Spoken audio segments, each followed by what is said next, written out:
Hello everyone, my apologies about this, but during the recording process, I'm not quite sure why, but the video did not record, so this is going to be an audio-only episode.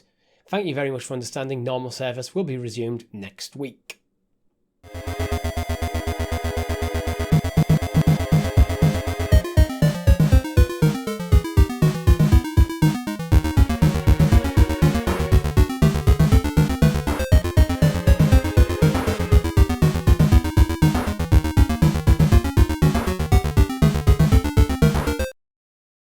Hello everyone and welcome to Helix Cloud Games. My name is Richie and this is CloudQuest, a cloud gaming show where we take a deep dive into one particular topic. This week, we're uncovering the best of the xCloud library, and joining me in this quest is none other than Mr. Chris. xCloud? I'm going to call it xCloud. It's better than Xbox Cloud Gaming. It is indeed. I wish they'd go back to that one. Hi everyone. But before we get into it, make sure if you haven't already, subscribe to the channel and hit that bell icon for notifications when all of great shows go live. I was about to say, such as the Sounds of Stadia podcast. I mean, technically, it's still there to go on Yeah, demand it's like and I catch haven't up with. updated my notes yet. This potentially the last ever episode of Sounds of Stadia podcast, episode 160. We've just recorded today actually, so that'll be out on Monday. For if you're a member listening to this, you get early access, where you get all the Stadia news. But we felt it was time, and we wanted to go out on our terms. But we will be replacing it with XPass hopefully in the next few weeks. We're working hard on it. The sooner we'll get it to you as soon as we possibly can. We also have a PlayStation show, Talking the PS, where we break down all the PlayStation news in the cloud every single Tuesday. That may move to a Monday going forward. Stay tuned for news on that. Our live streams, where we've been dabbling a bit more into the Xbox Cloud Gaming library to the right this time, which is kind of like why I wanted to do this episode.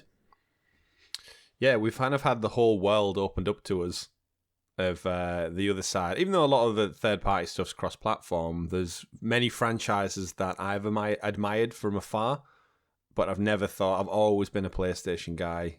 Obviously, we dabbled in Stadia for 3 years, hoping that would open the doors up to many more things. And the entire time we've been covering it on this channel, we've always had one eye on what Xbox are doing.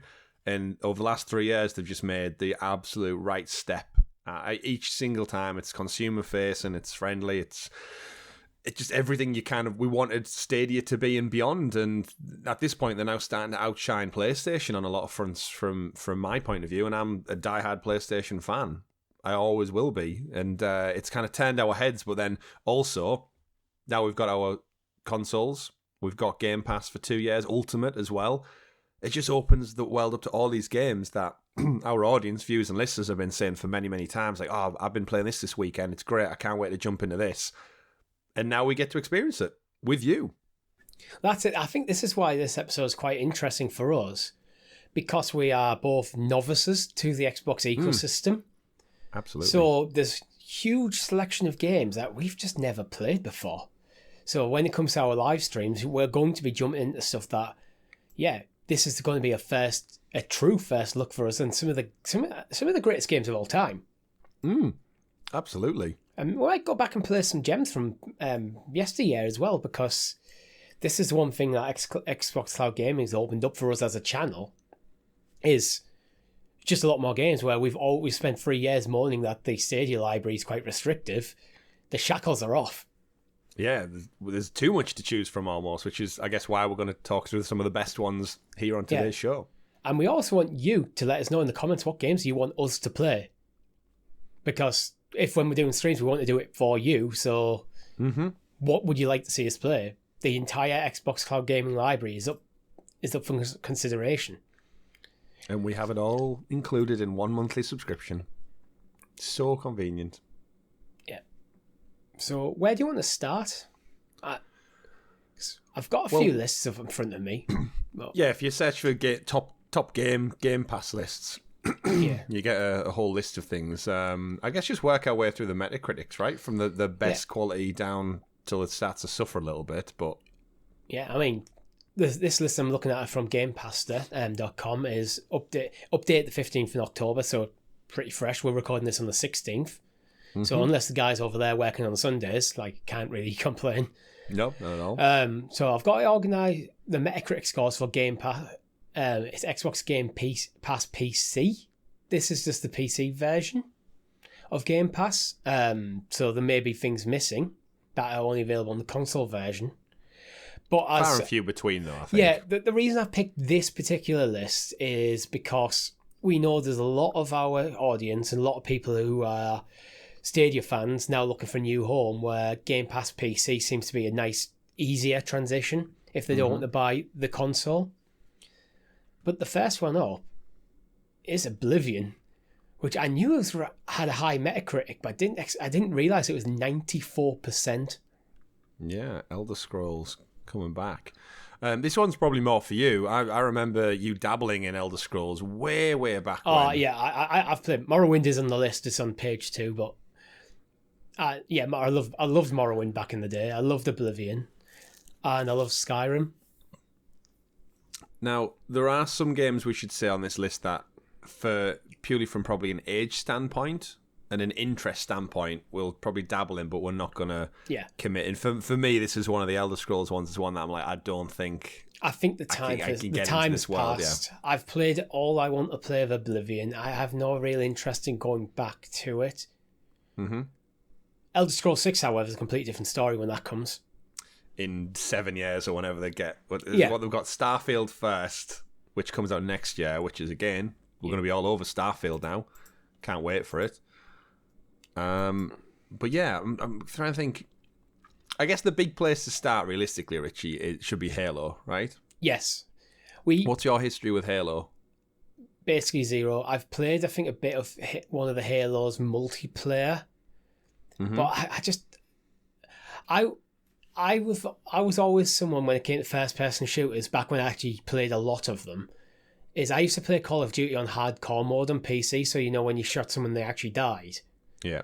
And what I found annoying about Halo multiplayer is, as someone who didn't own the game, when you're playing up against people who did know the game, they knew where the weapon spawns were, they know the way around the map, and it's like, I'd shoot someone, then their shields would just absorb the bullets and turn around, have a better weapon than me, and one-shot me. And it was always like, better. But I don't own the game. It was just around a friend's house, like, this is not fun.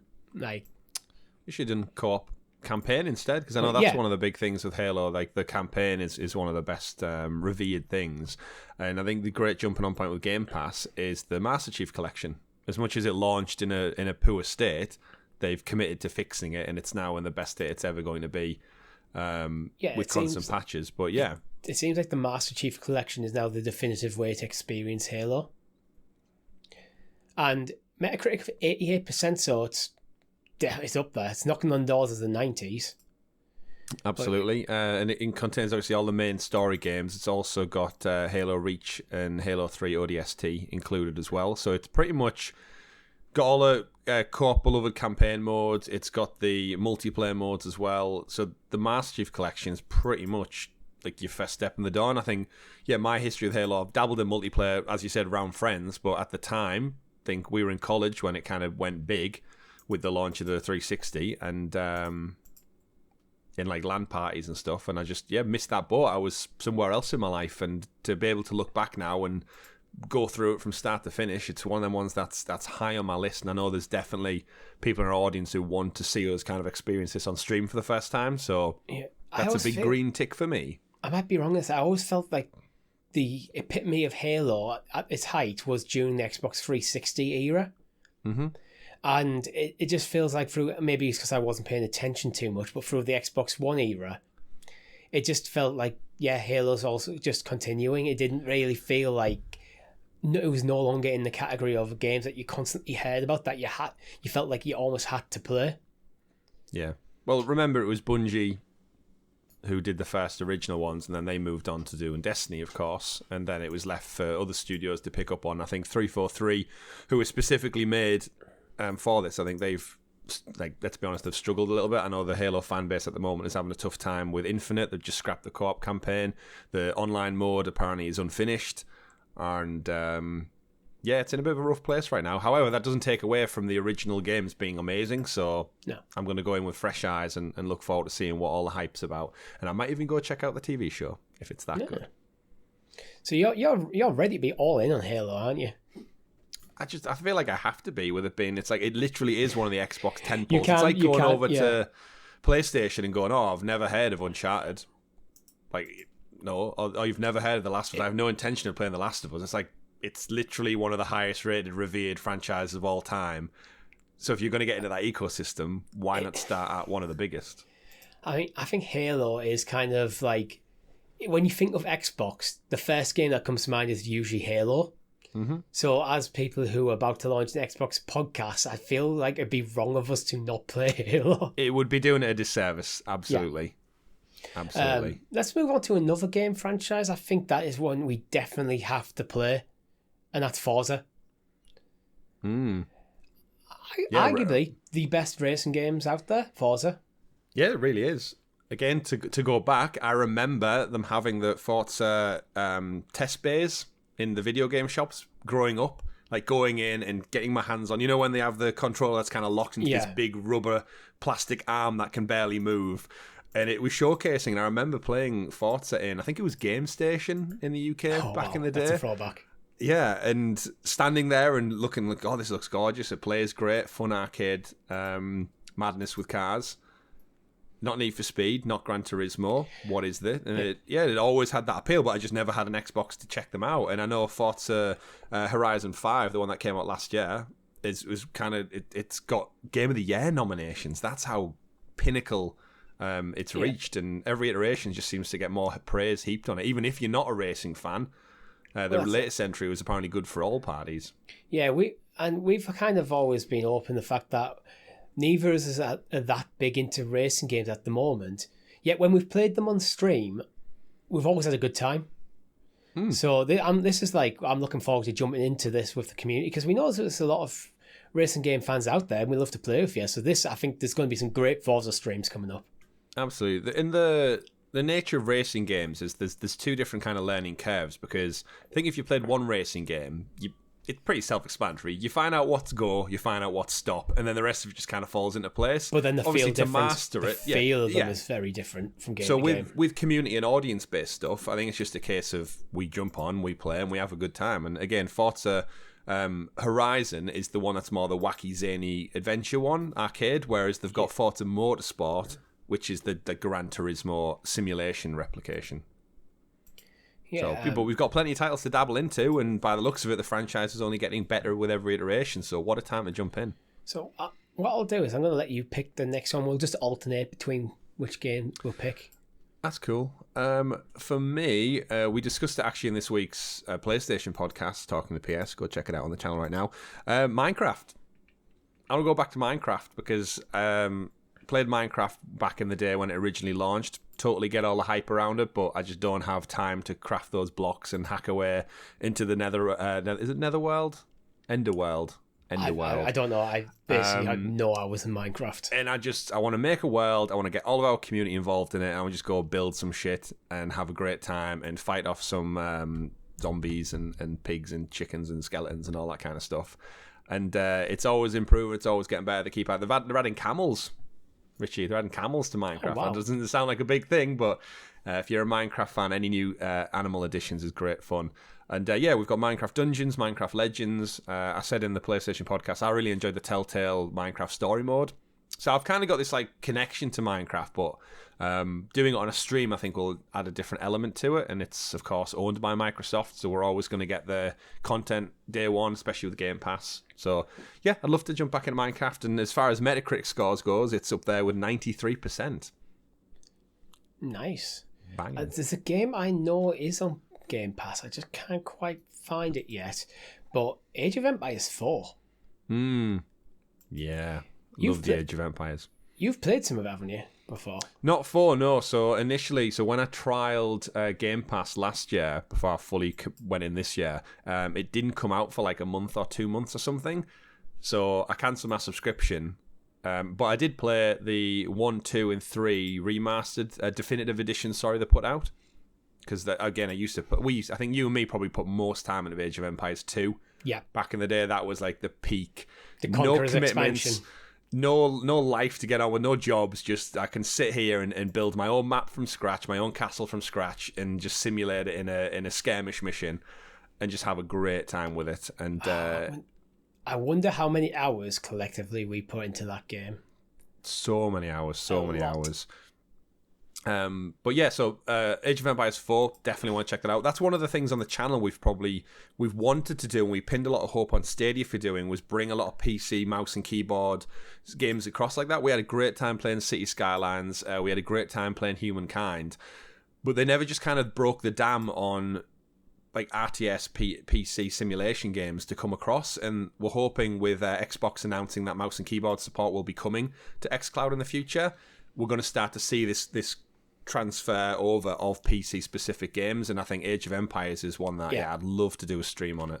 Yeah, I think we'll probably save that for when mouse and keyboard does come to xCloud, so we're not playing native versions. Yeah, we're not playing using a controller, which is, let's be fair, it's going to be a bit clunky. It works.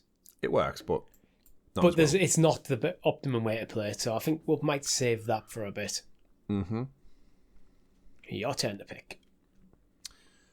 I know Mass Effect is in here, although I've fully played through all them. So if you've never played Mass Effect, the trilogy, get all over that. In terms of Xbox, I know it's not Xbox specific, but it is now. For me, it was Fallout. Somehow, even though it's been available on PlayStation, I've never played a Fallout game. Which one have you got your eye on?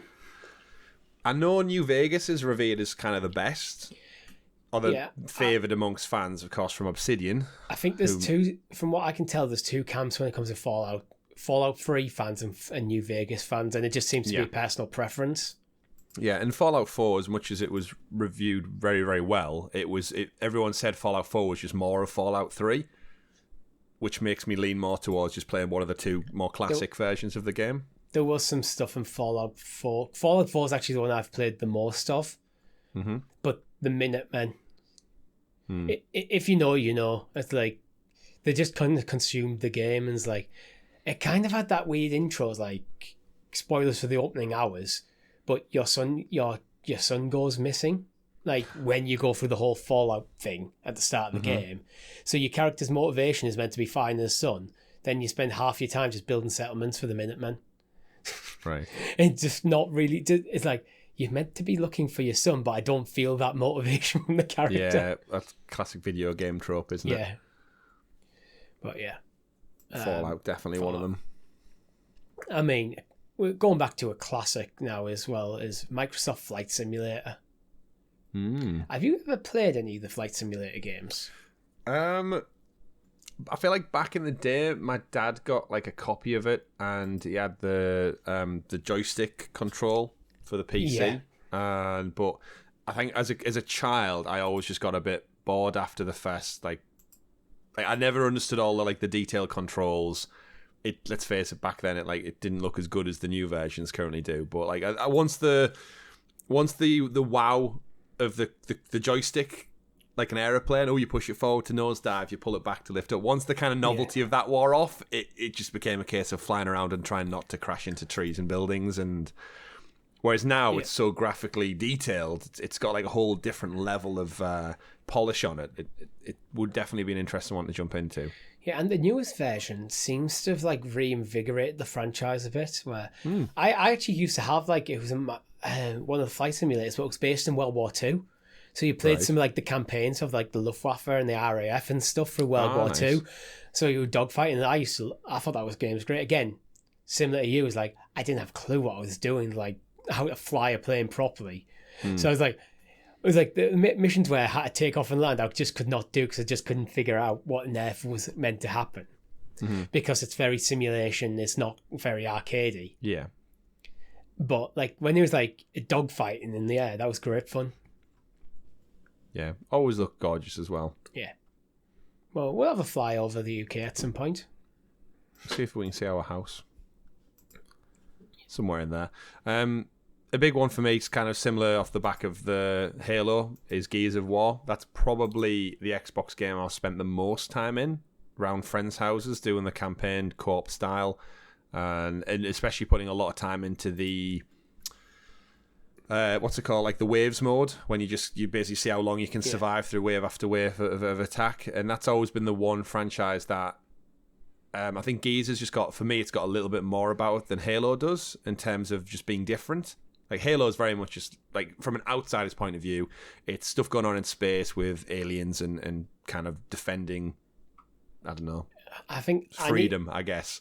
I need to play Whereas Gears of War, it's like just monsters and chainsaw guns and splatty explosions and big buff like teams. It just has something about it which makes me like, oh, that's cool. And yeah, there's a whole like bunch of entries in there that I've just never dabbled in. So going to the beginning and working my way through them is going to be great. And I guess we're probably on the cusp of another Gears War soon as well. Halo Infinite was the next Halo one, and we haven't had I think Gears 5 was the last one, right? When they ditched the of War. So we're probably due, I'd say 2024 is probably going to be the next Gears game, and we'll have it included. So worth checking out. Gears of War is one of them franchises where I think I've just not really cared about at all because it didn't appeal to me enough to make me interested in getting an Xbox. And because I didn't have an Xbox, it's just like, okay. Yeah. However, now I'm in the Microsoft ecosystem. It's like, okay, this is one of the tentpole franchises. I need to give this a go. Yeah. There's got to be something about it, right? Otherwise, it wouldn't have been so successful. Yeah. Where I want to go to next is a game that actually came out last year and was really, really well revered, and It Takes Two. Yeah, It Takes Two was great fun. I think there's going to be... It's not very long, though, is it? No, it's a smaller... It's like, again, it's one of the EA original indie titles. Yeah. That was put together. And I think, yeah, very whimsical, very fun. Tells a really unique story, but the whole game's played in co-op, so the two of us would have to jump on and have a laugh together. I'm thinking this could be a run of streams, just play through It Takes Two, because it's probably one of the bigger hitters of the indie scene on Xbox at the moment. Absolutely. Won some Game of the Year awards. Yeah. Or the Game of the Year award, I think. The Game Awards Game of the Year award. Yeah. I recall. Yeah.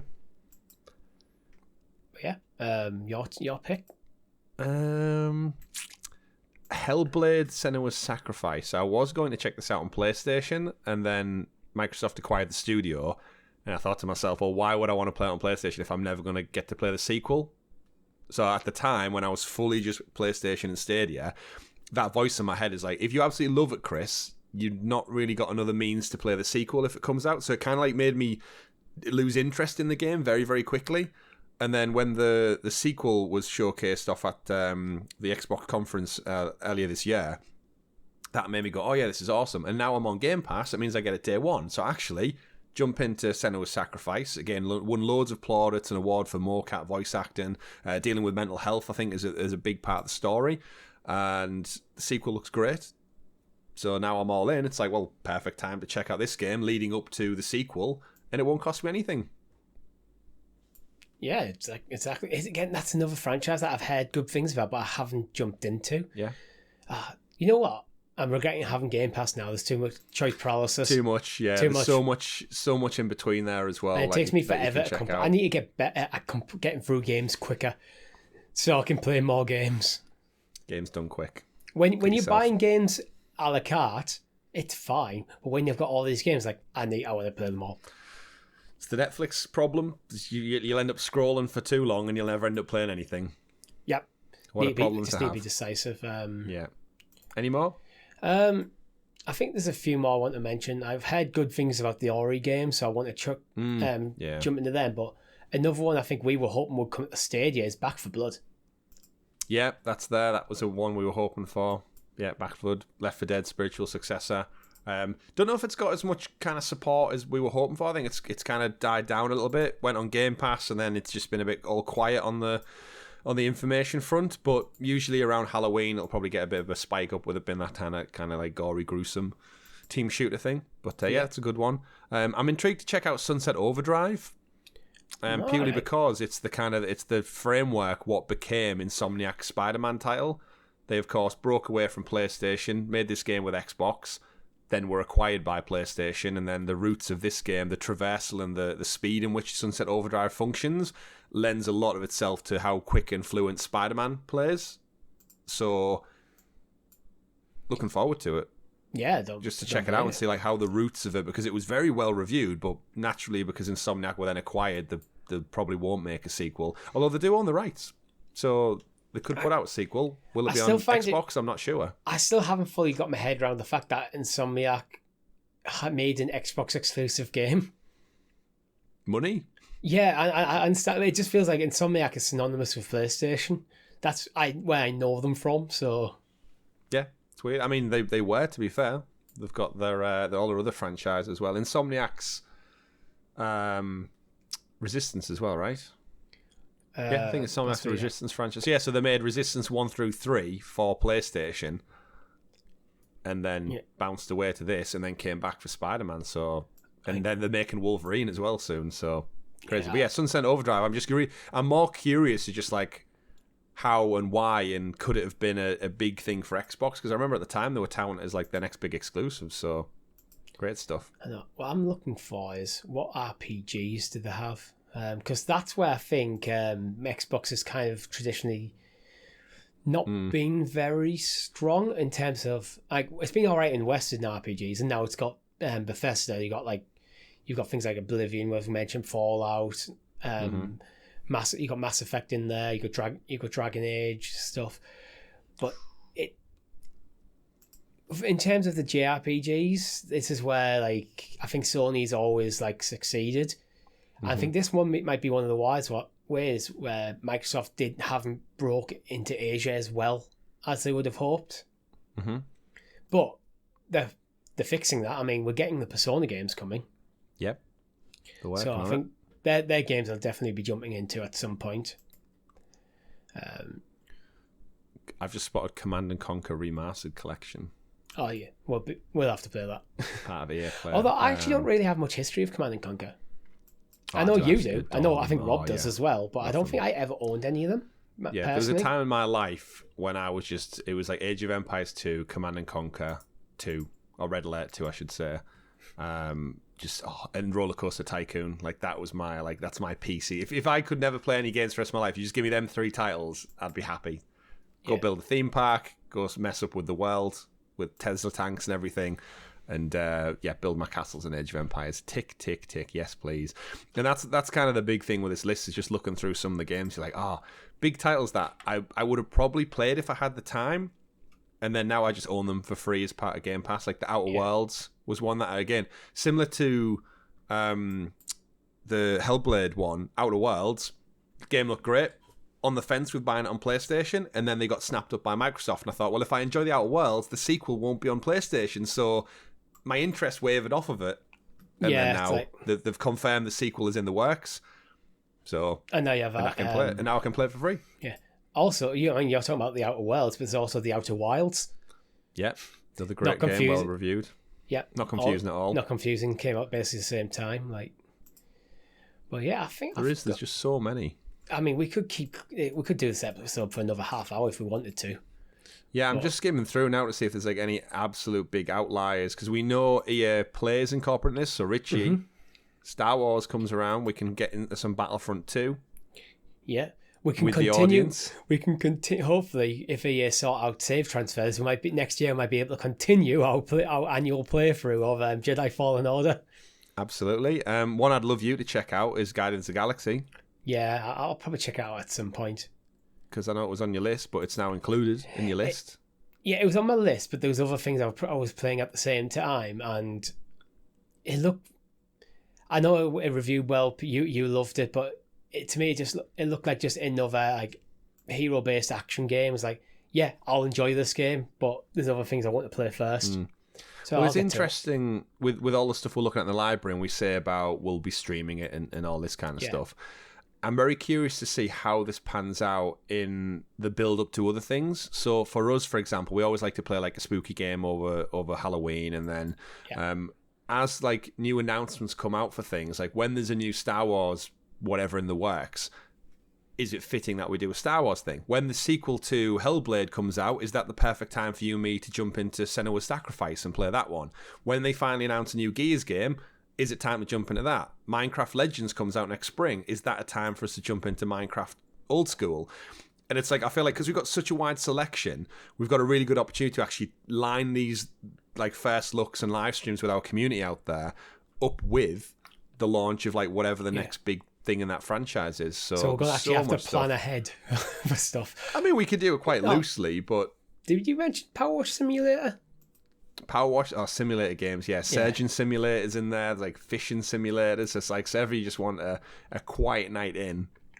Well, you meant, like aiming things, like sync things up. Octopath Traveler could do a stream of Octopath Traveler and the run up to Octopath Traveler 2. Sea of Thieves is one we've not mentioned. That's on our radar. Might even be on our radar at the time. If you're watching this on the free feeds on a Friday, we might have played it yesterday on our live stream. Yeah, it's entirely possible. That's how like much of this stuff's on our radar. And the great thing is we can just jump in and jump out. And if anyone's got any recommendations out there, like just honestly let us know, because we're quite open to testing anything out for the first time. I think Rob's got one eye on Chivalry 2, which is getting really good reviews right now. Yeah, that might be one that I'd love to like sit down and just do a stream with Rob on that. No Man's Sky. Rob's really into them sort of games, so so much stuff. Yeah. And again, the catalogue rotates as well, so anything that's not there now, we know they partner with EA Play, we know they partner with Ubisoft, or they are about to, soon partner with Ubisoft Plus to some degree. So Game Pass, man, all the selection you could possibly ask for. Scorn just came out this week. Haven't played that yet. AAA first party exclusive. So much stuff.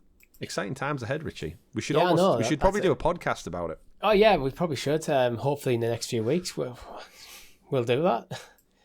Let's get on it. Yeah, we'll have a date for you with the XPass as soon as we know for certain. We're finishing up getting some assets together, and then we're pretty much just going to go for it as soon as we're able to pull the trigger on it. Yeah, it's going to be great. And we get to talk about all these games and franchises in depth on a weekly basis, which I know we're compressing everything down to half an hour for this show, but it'll be nice to actually pick it up on a weekly basis and talk about what we're playing, what we've been up to.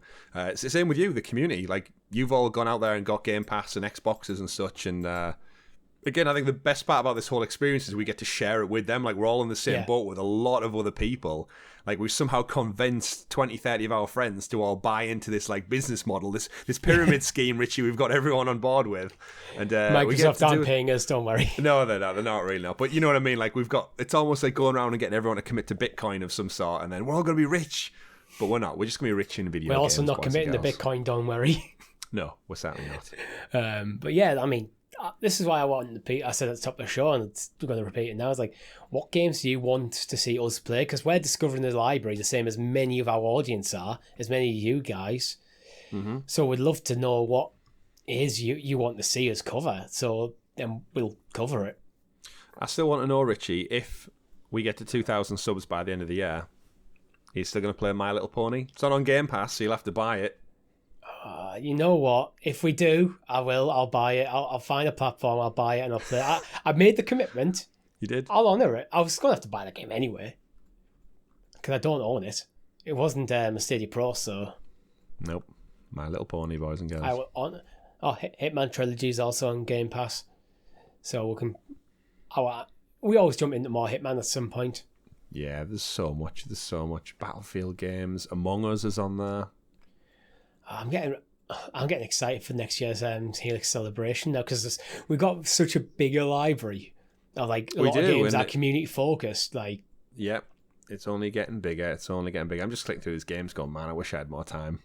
Deathloop, Death Stranding. I've already played Deathloop. Death's Door. I'm playing Death's Door at the moment. Yeah, and again, that's not including anything they announced between now and remember we've got Game Awards. There's going to be some announcements at Game Awards, which this year we're going to be able to go awesome, we'll be playing that in a few weeks' time. Well, we'll be like, oh my god, when am I going to have time to play this in a few weeks' time? Too much. I know, I'm playing Disney Dreamlight Valley with the wife at the moment. It's like, that's another one where I just keep dropping back in, getting some collectibles, gathering some wood and bits and pieces, and that's an hour gone, 2 hours gone. There's a stream in Among Us, if we can get enough people absolutely on. Yeah, absolutely. What a world. I think that's all we have time for this week. If you've liked the video, hit that like button and consider becoming a member for as little as 99p, where you can get early access to this very show. If you've got an idea of a topic you want us to discuss, let us know in the comments of this video on our Discord server. Thank you very much for watching. My name's been Richie. I've been Chris. Quest completed.